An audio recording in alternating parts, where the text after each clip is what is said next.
I all welcome back hash design Shane. ഇന്നത്തെ വീഡിയോയിൽ ഒരു നോർമൽ പാൻറ് സ്റ്റിച്ചിങ് ആണ് കാണിക്കുന്നത്. അപ്പം അതിന് വേണ്ടി ഇവിടെ ക്രൈപ്പാണ് ഫാബ്രിക് എടുത്തിട്ടുള്ളത്. അപ്പം ആദ്യം തന്നെ ഫാബ്രിക് 4 ഫോൾഡ് ചെയ്തതിന് ശേഷം ബെൽറ്റിൻ്റെ ഭാഗമാണ് മാർക്ക് ചെയ്ത് കൊടുക്കുന്നത്.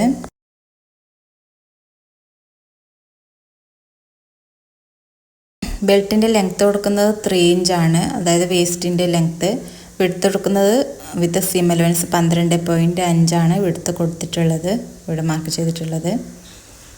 നെക്സ്റ്റ് നമുക്ക് ബെൽറ്റിൻ്റെ ക്രോച്ച് ഏരിയ മാർക്ക് ചെയ്ത് കൊടുക്കാം. അപ്പോൾ ക്രോച്ച് ലെങ്ത്ത് കൊടുക്കുന്നത് 13. ക്രോച്ച് ലെങ്ത്ത് അതായത് ഈ ഒരു ബെൽറ്റ് മാർക്ക് ചെയ്ത 3 ഇഞ്ച് കൂടിയിട്ട് 16 ക്രോച്ച് ലെങ്ത്ത് വരുന്നത്.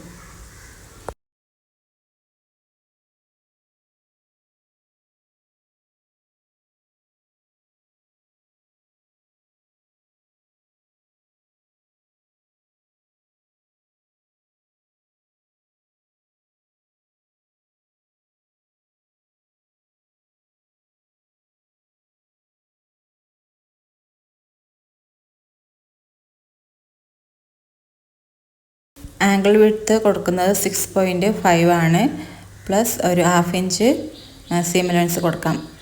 6.5 വിഡ്ത്ത് കൊടുത്തത്, 1/2 ഇഞ്ച് സീം അലവൻസ് കൊടുത്തു. നേരത്തെ മാർക്ക് ചെയ്ത ക്രോച്ച് ലെങ്ത്തിൻ്റെ ആ ഒരു കർവിൽ നിന്നും ഈ ഒരു ആംഗിളിൻ്റെ ആ ഒരു പോയിന്റിലേക്ക് മാർക്ക് ചെയ്ത് കൊടുക്കാം.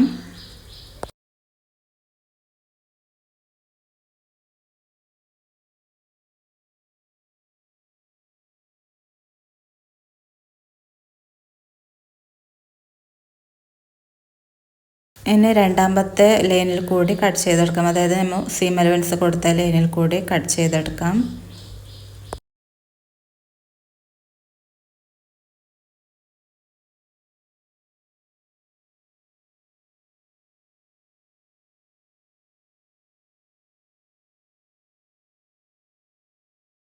ഇനി രണ്ട് പാർട്ടിലെയും ക്രോച്ച് ലെങ്ത്ത് തമ്മിൽ ജോയിൻ ചെയ്ത് കൊടുക്കാം.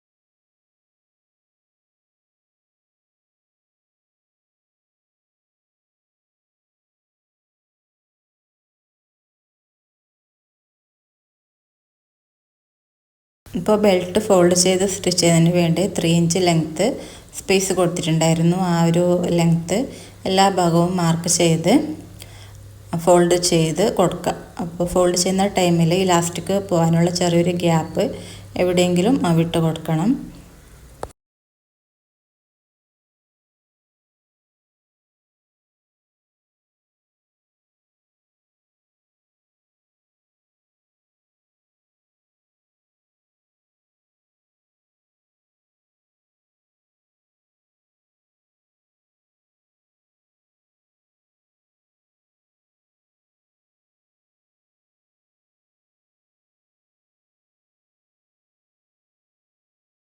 ഇപ്പോൾ സ്റ്റിച്ചിങ്ങിന് ശേഷം ഒരു ഭാഗത്തെ ഈ ഒരു ബെൽറ്റിൻ്റെ വിഡ്ത്ത് നോക്കുമ്പോൾ വരുന്നത് 23 ആണ്. അപ്പോൾ രണ്ട് ഭാഗത്തെയും നോക്കുമ്പോൾ 23 + 23 46 റൗണ്ടിലായിട്ട് വേസ്റ്റിൻ്റെ റൗണ്ട് വരുന്നത്, അല്ലെങ്കിൽ ബെൽറ്റിൻ്റെ റൗണ്ട് വരുന്നത്.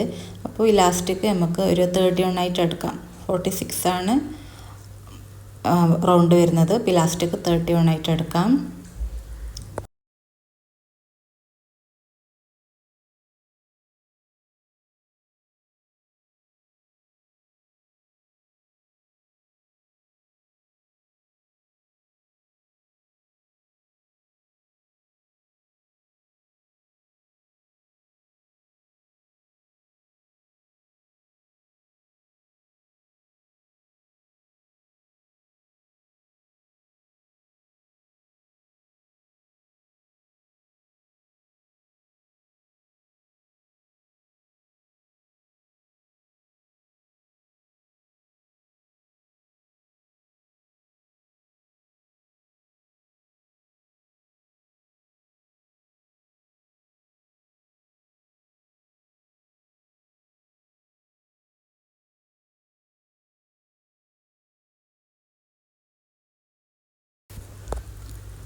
നെക്സ്റ്റ് പാൻറ്റിൻ്റെ ആംഗിളിൻ്റെ ആ ഒരു താഴെ ഭാഗം ഫോൾഡ് ചെയ്ത് സ്റ്റിച്ച് ചെയ്ത് കൊടുക്കുക. അതിനുശേഷം രണ്ട് ഭാഗവും തമ്മിൽ ജോയിൻ ചെയ്ത് കൊടുക്കാം.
സിമ്പിളായിട്ട് ചെയ്യാൻ പറ്റുന്ന ഈ ഒരു പാൻറ്റ് ട്രൈ ചെയ്ത് നോക്കുക. അപ്പോൾ ടോട്ടൽ ലെങ്ത് വരുന്നത് 37 ആണ്. അപ്പോൾ ഈ ഒരു പാൻറ്റ് ചെയ്തത് ഈ ഒരു ഇപ്പോൾ ഇവിടെ കാണിക്കുന്ന ഈ ഒരു അനാർക്കലിക്ക് വേണ്ടിയാണ് പാൻറ്റ് ചെയ്തത്. അപ്പോൾ ഈ ഒരു ലോങ് ഫ്രോക്കിൻ്റെ അല്ലെങ്കിൽ അനാർക്കലിയുടെ സ്റ്റിച്ചിങ് കട്ടിങ് വീഡിയോ ഒക്കെ ഞാൻ എൻ്റെ ചാനലിൽ ഫസ്റ്റ് അപ്ലോഡ് ചെയ്ത വീഡിയോ ആണ്. അപ്പോൾ ഇതിലേക്ക് ത്രെഡ് എംബ്രോയ്ഡറി ബീഡ് വർക്കൊക്കെ കൊടുത്തിട്ടുണ്ടായിരുന്നു. അപ്പോൾ സ്ലീവിലാണ് വർക്ക് കൊടുത്തത്, ബാക്കി ബോഡി ഫുള്ളായിട്ട് പ്ലെയിൻ ആണ് വരുന്നത്. അപ്പോൾ ഇതിൻ്റെ ഡീറ്റെയിൽ ആയിട്ടുള്ള വീഡിയോ കാണണമെങ്കിൽ ചാനൽ ചെക്ക് ചെയ്യുക, ലിങ്ക് വേണമെങ്കിൽ കമൻറ്റ് ചെയ്യാം. അതുപോലെ ഇതിലേക്കൊരു ബ്യൂട്ടിഫുൾ ആയിട്ടുള്ള, അതായത് ഇവിടെ ഇപ്പോൾ കാണിക്കുന്നത് അതിൻ്റെ ബോട്ടം പാർട്ടാണ്, നല്ല ഫ്ലെയർ ആയിട്ട് കിടക്കുന്ന അംബർലയാണ് ചെയ്തിട്ടുള്ളത്. ജോർജറ്റ് ആയിരുന്നു ഫാബ്രിക് ഉപയോഗിച്ചിട്ടുണ്ടായിരുന്നത്. ഇപ്പോൾ ഇട്ട് കഴിഞ്ഞാൽ നല്ല ഭംഗിയുള്ളൊരു അനാർക്കലിയാണ്. ബോഡി ഫുൾ പ്ലെയിനും സ്ലീവിലും ഷാളിലേക്കും സെയിം ഡിസൈനാണ് കൊടുത്തത്. അപ്പോൾ അതുപോലെ ഷാളിൻ്റെ ഡീറ്റെയിൽ പറയുകയാണെങ്കിൽ സ്ലീവിന് കൊടുത്ത പോലെയുള്ള ത്രെഡ് എംബ്രോയ്ഡറി ബീഡ് വർക്ക് കൊടുത്തിട്ടുണ്ട്. അതുപോലെ സ്കാലപ്പിംഗ് ഫിനിഷുള്ള അതാണ് എഡ്ജ് ഭാഗം. സ്മോൾ ആൻഡ് ലാർജ് സ്കാലപ്പിംഗ് ചെയ്തിട്ടുണ്ട്. ഇതൊക്കെ കൈകൊണ്ട് തന്നെ ചെയ്തതാണ്, നോർമൽ മെഷീനിൽ ചെയ്തതാണ്. അപ്പോൾ അതിൻ്റെ വീഡിയോയും ഷാളിൻ്റെ വീഡിയോയും ഞാൻ വേറെ സെപ്പറേറ്റ് ആയിട്ട് കൊടുത്തിട്ടുണ്ട്. അപ്പോൾ ഇത് രണ്ട് വീഡിയോയും കണ്ട് നോക്കാം. അപ്പോൾ അതിലേക്കാണ് ഈ ഒരു പാൻറ്റും ഞാൻ ചെയ്തത്. അപ്പോൾ എല്ലാവരും ഒന്ന് ട്രൈ ചെയ്ത് നോക്കാം, നിങ്ങളുടെ അഭിപ്രായം പറയാം. Thank you for watching. Keep watching.